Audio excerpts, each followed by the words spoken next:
7 বছর পর 2 দিনের সফরে উত্তর কোরিয়া যাচ্ছেন চীনের প্রেসিডেন্ট শি জিনপিং। আর এটি হবে 2026 সালের তার প্রথম বিদেশ সফর।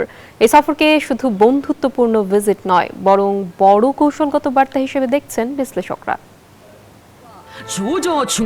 বিশ্ব রাজনীতিতে নতুন করে আলোচনার কেন্দ্রে চীন ও উত্তর কোরিয়া। টানা 7 বছর পর আবারও পিয়ংইয়ং সফরে যাচ্ছেন চীনের প্রেসিডেন্ট শি জিনপিং। আর এটি হবে চলতি বছরের তার প্রথম বিদেশ সফর। মধ্যপ্রাচ্য ও ইউরোপের চলমান উত্তেজনার মধ্যেই এই সফরকে অত্যন্ত কৌশলগত পদক্ষেপ হিসেবে দেখা হচ্ছে। বিশ্লেষকদের মতে সাম্প্রতিক সময়ে রাশিয়ার সঙ্গে উত্তর কোরিয়ার সামরিক ঘনিষ্ঠতা বেড়েছে। এতে পিয়ংইয়ং এর ওপর বেইজিং এর ঐতিহ্যগত প্রভাব কিছুটা কমে যাওয়ার শঙ্কা তৈরি হয়েছে।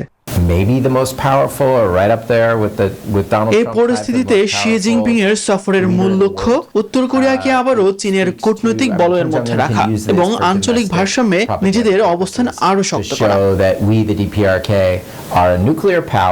অন্যদিকে যুক্তরাষ্ট্র ও তার মিত্রদের জন্য এই সফর নতুন চাপ তৈরি করতে পারে বলে মনে করছেন বিশ্লেষকরা। দক্ষিণ কোরিয়া ও জাপানের নিরাপত্তা উদ্বেগও বাড়তে পারে এই কূটনৈতিক সমীকরণে।